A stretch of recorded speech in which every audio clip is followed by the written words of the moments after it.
The conclusion of Season 3 of House of the Dragon was pretty enjoyable to me. I genuinely did enjoy how it has concluded on some major themes throughout the season. Some details in the battle are a mixed bag, however I still found it entertaining, and it didn't break my immersion and enjoyment of the political concepts. I'll be covering my thoughts on episode 7 as well, given I'm overseas, so it was hard to get the recording done in time for people to find it before the last episode came out. I think episode 7 did a good job in underscoring the theme of how warped people become while in power, as we definitely saw with the exponentially increasing desperation once Aegon was indisputably alive, which bolstered Team Black as things got exponentially desperate. I loved how in both episodes Rhaenyra absolutely badgered Halaena for answers, and the final sequence had her see the embroidery she overlooked. It really speaks to the tragedy of those dreamers.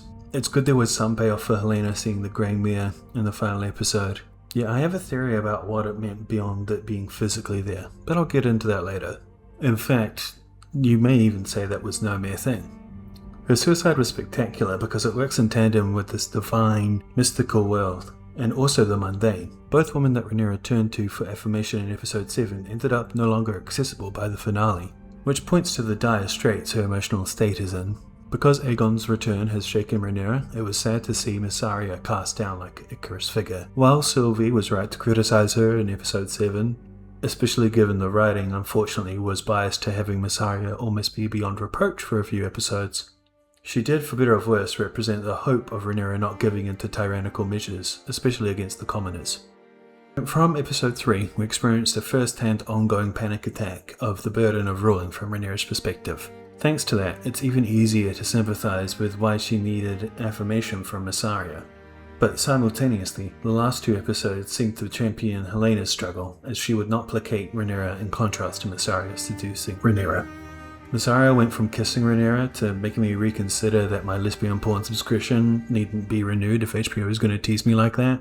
It's funny that Rhaenyra recognised in part the issues of Mysaria's agenda and methods per her conversation with Sylvie. Sylvie challenged Mysaria well because narratively Daemon is the devil on Rhaenyra's shoulder, but Mysaria's counterpoints were not without her personal flaws. Despite appearances, this works well with the strong feminist concepts across the show, as equity does not mean a lack of accountability. Thankfully, now season 3 is over, I can, as a fan of the book, speak to the brilliance of feminist traits of the Dance of Dragons being a byproduct of women both fighting against the masculine status quo and also being far from infallible. Not only had the slippery slope been laid out, we had an actual tyrant fanatically proclaiming things and signing it with a motto in a foreign tongue to an audience of uneducated masses. Because the foundations of her ascent were not reliable, she's clawed for any excuse to stay in power, so tripling down on the idea of being divinely above other humans should come at no surprise. The obsessive mental state of Rhaenyra was prefaced in episode 7. It was clear how different she and Halaena are, with her explicitly telling Rhaenyra the power Dreamfire has is too much. And that created an incredibly sharp contrast with Rhaenyra being empowered by the 6 dragons she commanded, and that staggering arsenal not being enough for her to mold the world to her will. While her sleep paralysis demon impression was intimidating, when she crashed out at the end of the scene, it was like me when Maccas insist pedestrians can't go through the drive-thru at 2 AM, so my lust for chicken nuggets cannot be satiated. I think Rhaenyra had enough clarity initially that she understood why Halaena resists riding Dreamfire. This, and Daemon admitting he had no fears of insignificance, helped hammer the tragedy home, that these secondary ties to the ambitious have ripped half of Rhaenyra's siblings into something they don't really care about, but they were too low in the line of succession to wield sway over the people who decided to tear the realm in half. The show did well with the theme among the second sons and their ambition. Otto, Daemon, Tyland, and even Vaemond demonstrated the sensation of needing to make a play or something of themselves, and being a victim of needing to define themselves beyond their lower status in the line of succession. That's rough, but evidently third sons and most daughters in this world have even less agency, and to some extent them having fostered less ambition was shown to be a hard pill to swallow for people like Rhaenyra, Aegon, and Aemond. Because after all, they assured themselves that Daemon wanted to be king because all 3 of them assumed their desires were universal among the entire generation. It's no wonder that Alys compelled Aemond to become a Dragon Lord as former lady of the world's biggest castle based on this conflict. Alys's morality was never presented to us as pure too, yet it was fascinating to follow her personality throughout episode 7, as it felt very amusing with how she embodied this ire seen in hostile mother-in-law scenarios. She couldn't actually confront Alicent beyond the vague "there is a fog" around her, and the subterfuge being called out beyond that doesn't redeem her in our eyes when she killed Gray Mare for Daemon. So it's interesting that she settles for aggressively telling her to pursue a life in Old Town, only to be chastised by Aemond for wanting him all to herself. The way that Aemond held both women's hands at dinner as he proclaimed he will follow Alys's designer, styling himself and his descendants unsullied dragon lords, may even, to his mind, be replicating the model Aegon the Conqueror used when he had two powerful women helping him. If that's intended, it is fitting that his seat be the castle Aegon and his sister wives turned into the ruin. His obsessive need to cleave his way independently as a Targaryen supremacist who certainly fetishized the blood purity worked well in making him more repulsive. Such bold aspirations ring a bit hollow though, given Alys killed the stable boy, the last remaining subject. Morally, I suppose it's a cautionary tale, a scaled down version of what Rhaenyra went through after sitting the throne. To that end, the story showing that Rhaenyra will need to work overtime to demonstrate her claim being supported by more than her father is reflected that Aemond needs more than a witch if he plans to return after aiding Aegon in Season 4. It's no wonder that Alys's insightful desire to turn Alicent away was read as manipulative by the Sigmund Freud wet dream, who has probably had better faculties than his older siblings, and whose best bet for affirmation is someone who was right when she told him his mother is present to wish him ill. It's beyond Oedipal with how tragically his journey is styled. No question about it, the last two sex scenes of the season were in response to incestuous desires. Because her uncle husband was in the doghouse, Mysaria got lucky. Because Aemond pounds for his mother, Alys managed to enjoy his Valyrian steel. Sure, she let him project Alicent onto her and was more than willing for that to be her means to her ends. Neither coupling was actually incestuous, but both were quite immoral when you think about it. So it being adjacent to the depravity of incest makes sense. As unnerving as Alys jumping on not just Aemond's insecurity and mummy issues, but also on his lap, I think it's not so different when Mysaria coaxed Rhaenyra. Both women seized the opportunity to effect change as best as they could, and that necessitated sex to seal the control over the other person. With sex being an expression of power, and the Civil War being a byproduct of Otto when he arranged Alicent to produce claimants, it's no wonder that the mental complex of justifying depravity is Aemond, Rhaenyra, and Baela's inheritance. Power corrupts, which is a lesson I learned when I pirated a bunch of things that were viruses on my family's computer as a 14-year-old. And in this instance, it contorted people so much that they feel incest is not just normal, but desirable and romantic. In the world of Westeros, the myth is that Targaryen sanity is a coin flip, and educated people attribute it to the incestuous blood and the nature of monarchy, no matter the family tree. Aemond's lust this season was perverse, but reflective about his corrupted desires that led to him engaging in friendly fire against his brother, despite the amount of regret we saw across the final two episodes. When Aemond grabbed Alicent as she was mid-explanation, it almost seemed to test on if it's Alys or really his mother when she asked, "Have I offended you?" Which is a pretty desperate thing to say after he flirtily toyed with her hair. In some part, I think she was almost pleading that the aggressive lunge was fueled by violent intentions, hoping that it was not just lust given that absurd kiss he forced on her in episode 1. The actors, Ewan and Olivia, seem to feed off each other really well because the expressions in his face and body read as both angry about Alys's possible deception and lustful. It's an intricate cluster of being bricked up from mummy and paranoid about not being able to trust his senses. Having his death at Harrenhal foretold by Halaena doesn't help too. So of course he's on edge, even without the secret clutch of dragon eggs compelling him to kill Sir Adrian. Especially without the omniscience of the viewer, Alicent is overtly correct in fearing Aemond's unpredictable morality, and Aegon clearly did not expect Aemond to not fight back, which clearly speaks to his unpredictability even after this catharsis that he's gone through. Of course, episode 7 didn't just focus on Aemond's incestuous desires. Baela's depraved love triangle with both half-uncles ossified into an official Lipsy in episode 7. By the way, do they both add up to a full uncle for tradition's sake? The conflict of Rhaenyra's detainment in episode 7 to me was a distilled example of the deception and desire for power. 3 dragons nipped at Sheepstealer, despite the fact that Rhaenyra didn't wish Sheepstealer to hurt anyone. We saw her exert more control than at the Gullet, given that Daemon was dead to rights when he was on the ground. Once all 4 dragons are assembled, the scene spoke to the way power acquired by envious desperation is more uncontrollable and twists around to cause collateral damage. As the Battle of Tumbleton became more chaotic, it was good to see Daemon recognizing that while he has seen many a battle in a no man's land, His hope of conquering would manifest in a lot of Tumbleton-style ashes again and again. It's strange he could recognize his failings with Rhaenyra with this, after-the-fact, parenting style. Despite his storied experience in battle against the Triarchy, the last 2 episodes had him attend scenes of exceptionally needless pain. Daemon just kept finding himself in the wreckage that he helped make. And this is after all of that character development in Season 2. His ability to have an emotional reckoning that he could never have as a young man has turned out to be at odds with his results. I believe showrunner Ryan Condal is not perfect. In short, the worst offense is the pointless sexual assault attempt in episode 2. However, mostly the writing aided the ability to tell these stories where you can admire the artistry of sympathizing with characters whose existence is relegated to troubled, easily vilified figures in history books. George R. R. Martin managed to be even better at painting this immense conflict, as seen in the chapters of the book the show is based on, Fire and Blood, and has challenged the readers constantly to think critically about the difference of the historical records in the text, by having the in-universe historian who compares different accounts calling into question the validity of certain details. And when you consider when, where, and why the fictional author explicitly does that, it is done to wink at the reader.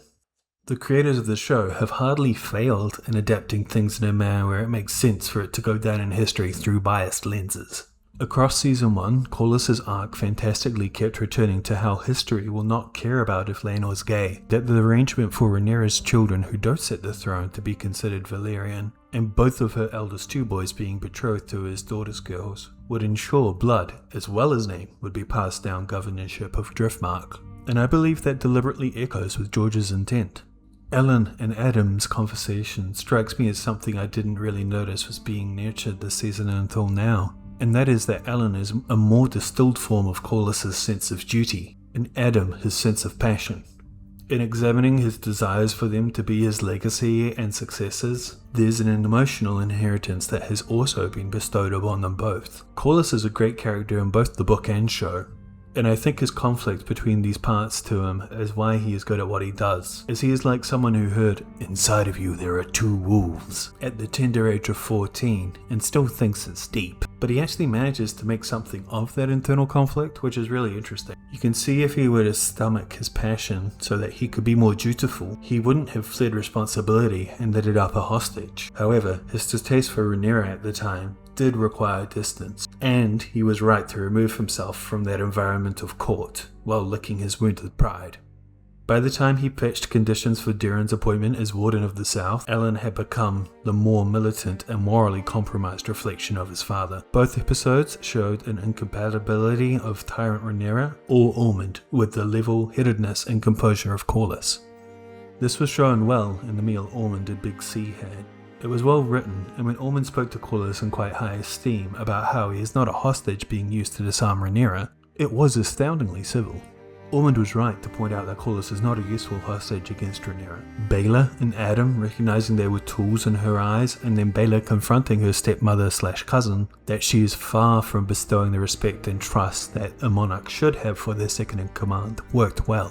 Calling her kids bastards was proportionate at the time, however, that probably escalated with how Rhaenyra saw him as a tool instead of an equal. Ormund said, "One dragon is as good as another" when it came to pushing Daemon's claim, and now we've seen the final episode, it's safe to say Rhaenyra had the same thoughts on exchanging Corlys for Alyn. Evidently, Hugh and Ulf have chafed as well under the appointment of glorified watchmen, which makes sense given their many restrictions. When you consider the Valyrian men ended up goose-stepping up steps, Daemon calling out the tactical flaw was good foreshadowing on how ineffectual the ploy turned out to be. I really liked the subtle stutter Daemon committed when he questioned the good temporarily weakening King's Landing further would do. It was the most opportune moment to say such a thing, as he wrestled some control back into his tutelage. Daemon knew Ormund wanted to seem both a brilliant strategist and civilized to Corlys. Naturally, Ormund was unable to lash out, which is why he changed the topic tactlessly to vegetarianism to appeal to Corlys. It was like he said, "Ignore my squire. I read people elsewhere are vegetarian. Aren't I worldly? Aren't we the same?" Which summarily failed. The further questions about Corlys's loyalty to the Targaryens as he circled back to, "You're a travelled man," and tried to fake sympathy when he conceded Rhaenys's link to the dynasty, but mocked the result of her fighting Aegon and Daemon. That being the comment that pained Corlys the most, and the way Ormund underestimated how much Corlys genuinely loved her, was certainly potent. Corlys having pled for legitimacy for his bastards did not mean he will tolerate the way Ormund spoke about his wife. If they had the Oscars in Westeros, then maybe Will the Smith slapping Chris Stone would make Ormund aware of what can happen to a man who speaks too freely about someone's wife. It's no wonder that Ormund felt like he was invincible with the secret of Ulf in his pocket, not knowing the only Lord of the Tides he tried to buy was a man whose mastery of the tides were harnessed on the latrine. Daemon could have ended the entire battle before Ulf got off his throne, because Ormund's strategies would not resist or account for a mutinying Tessarian behind his front. We have seen Daemon on the cusp of deductive accomplishment when he attempted to outthink his mother's cousin, and he got so close to performing a coup. Because we didn't get to see him say something along the lines of, "Ormund, thank you for the army, I'm in charge now. Time to stand down or fry." Because Daemon denied that possibility, because the self-assuredness came at an immense cost. The Winter Wolves had proven high value that may have been better unleashed if Daemon planned to use them to fight Aegon loyalists. Now Sunfire poses a major threat. Instead, they were used as fodder under the Storm Area 51 by running at it. They can't kill us all strategy. It worked great as a tragic part of history that the conflict's resolution was served up on a silver platter, only to turn to ash in Daemon's hands and mar the reputation of Rhaenyra to the point of disfigurement. Speaking of, I must say that when Aegon II stepped up to the plate when he demonstrated some development beyond being a conflicted, deposed king by the end of the season, that was not on my bingo card. When Rhaenyra said, "He is risen," that is fucking textbook example of the artistic device of intertextuality. Of course, within our world, that is rightfully a celebratory phrase uttered on Easter Sunday. Even secularly, you have to admire the brilliance of those three words. To hear it said compellingly by Rhaenyra in agony speaks to Emma Darcy's amazing skill, because it has to fight against a lot of people's relationships to the words. And it's a perfect capstone to the religious themes of Season 3. As a mantra, Rhaenyra seemed to cling to this idea of righteous divine appointment, and that interfaces well with the propaganda about Aegon and Sunfire's death. Allicent wasn't wrong to suggest it. A man with Aegon the Conqueror's crown can be dismissed. It was a foregone conclusion Aegon would not acquire another legitimizing symbol, but a dragon emerging from the throes of death is indisputable alone. I love how Daemon assured her they are the blood of old Valyria, but the thing is, Aegon is as well. It speaks to the flawed nature of the story Daemon and Rhaenyra have told themselves. It's from the self-assurance you can see how control begins to slide away, and how this religious fervour has not helped cement their legitimacy.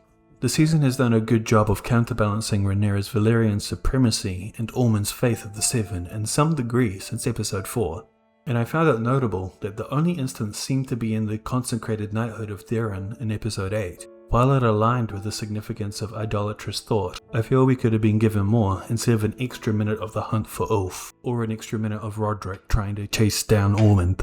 Nonetheless, it did highlight Ormund's lies perpetuating until the 11th hour, given Viserys and Aegon didn't seem to be knighted first, but yet Ormund demanded it. Shortly after she ascended the throne, Rhaenyra complained she was being styled Maegor with breasts, who was the third Targaryen king who infamously fought the faith militant. As the fear of divine righteousness leaving her set in, it's no wonder she repeated what was once a recognition of victory said to Corlys and his sons. Using "we are the blood of old Valyria" to sign off on murdering the equivalent of the world's pope is super villainous, and I love it. It's no surprise Rhaenyra needed to declare she was the prince that was promised. In her eyes, only such a hero could have amnesty for such an act. Just as Roxton and Ormund tell themselves they are above the actions of the Targaryens when Roxton calls Daemon babe killer, but these are the guys that put children on the battlements, so what the hell. Similarly, Alys, speaking of mystical rituals in Harrenhal, evoked the more esoteric knowledge beyond the sanctioned faith of the Seven. Her story channeled the enduring elements that outlast a high septon or a king of the Riverlands dying on holy land. That these mortal lives are ephemeral to the legacy of religion, and forbidden knowledge beyond the Maester is not absent. She was able to doggedly find it. Harrenhal's a mystical site that's purpose had Aemond in turn hear Aegon screaming, and even his laughter. And the laughter seemed to be forecasting when Aegon reunited with Sunfire. The recursion of the castle's properties bringing insight to both Aemond and Daemon is interesting as it tempered them. By that merit, when Alys redirected Hugh, Ulf and Addam to the Gullet 2 in episode 1, It demonstrated the capricious nature of bent destiny. Alys's knowledge of where to step in can only be a byproduct of her connection with forces that aided and empowered her against the hopes of Aegon the Conqueror and his sister wives. That, as well as Halaena taking her life, showed certain knowledge has sidestepped destiny. It is now impossible to see her riding Dreamfire like in her episode 7 vision. This has showed us that while magic is somewhat deterministic of how events will continue, the course of history is a river that changes based on how people act. The few who acted on what future they knew does not force someone to adhere to the path. It seemed to me when Alys and Helena's will was strong enough, they did act in opposition to their situation. While some may find Helena's desire to keep the child earlier in the season only to kill herself frustrating, I believe that when she impressed her will on her dreamed fate through any other means, it was a rejection of determinism. Both episodes 7 and 8 heavily leaned on Rhaenyra's faith in Helena's dreams. The point seems to be that having mystical knowledge of the future is all well and good, but that does not endow one with righteousness. And her having the blind spot of not looking at the embroidery at the start of episode 8 in her single-mindedness was a great touch, as that sure doesn't look like Rhaenyra being the prince that was promised. I love how Halaena had called out Alicent's lies earlier in the season, and Alicent's reaction to that worked in contrast to Rhaenyra, because it's quite something to force feed somebody when you are angry about them defying you. It was a great symbol of Rhaenyra's style of rule. Fine, if you expose my flaws, I will force you to do what I deem good for you. I have use of you. It was so viscerally violent and a nice alternative to getting another needless attempted rape scene. That, taking place after Halaena saw a literal Gray Mare, made sense to me too. I think the tears she shed before seeing it worked well in showing her sense of doom looming over her on multiple fronts, both mundane and mystic. My belief is that the mare was a symbol of the reminder of violence. This is because within episode 7 we see Aegon, Tyland and Larys riding horses. Tyland rides a black horse, Aegon a dark brown, and Larys a white, which amusingly reflects the change of directions of themes I discussed in my last video, of the choice of fleeing to live and facing your own death by standing your ground. While Aegon desired to flee, he found himself unable to when the mutants marched on his position. So while his horse should have been lighter like Larys's, circumstance had his horse be a similar, albeit lighter colour than Tyland. When he decided to stay near Rook's Rest, Tyland rode the brown horse. This all sounds like copium and grasping at straws, and I know it's similar to when your English teacher told you the door was blue meant that the character was sad, and I get it.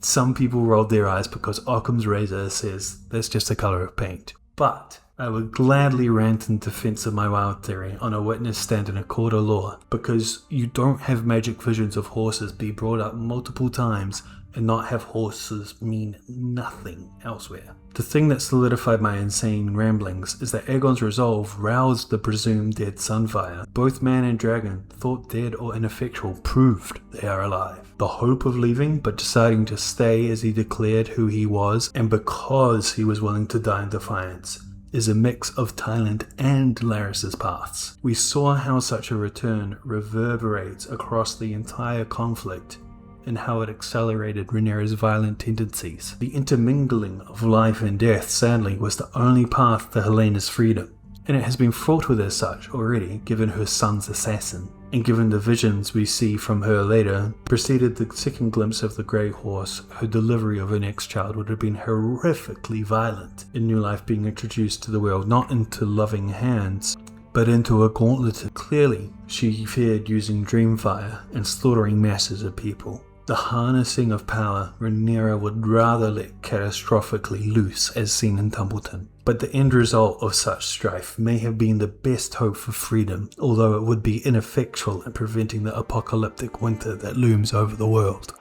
Saying the amount of turmoil falling on her being the method of reaching her hope for a quiet life with chickens was evidently distressing would be an understatement. When Mysaria told Halaena that her unborn child is even more of a hostage given Aegon's dragon lives, it forecasted the conflict being inevitable should she continue to live. That in itself interested me because the glimpses of future we saw in episode 7 are not set in stone. Instead, it demonstrates the futility of Rhaenyra's declaration.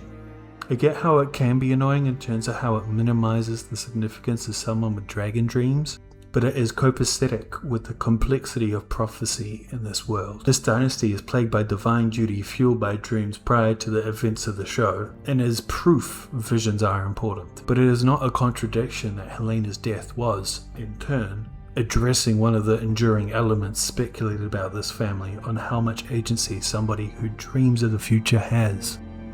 But yeah, that's about it. I've got some pretty glum hot takes online, but I hope my analysis and thoughts help anyone on the fence reconsider if there is any merit to the nature of Season 3. I don't think it faltered constantly. Episode 3 and 4 were certainly excellent, and everything else good. I reckon when Season 2 ended, that was a much worse feeling. Sometime between 5 and 10 days, I want to put out my first fan theory on the main Game of Thrones books, so please subscribe if you want to hear that. I reckon I would like to do an episode by episode examination of Pluribus after that, because I really love that show. And also I haven't done a second watch through. If you have any suggestions on what to do next, or disagree with me on anything I've said in this video, let me know. If you want to be really bold, you can disagree with some of the opinions that I have, not on what the opinion is, but that actually my opinion is different to what I said it was. That would be an interesting conversation. Let me know. In the meantime, don't fall asleep on the toilet. I've actually done that once because I was sleep deprived at the time, but don't tell anyone because that's embarrassing. The weird thing is, I also got struck by a crazy military commander when I was found. Don't do anything I would do. See ya.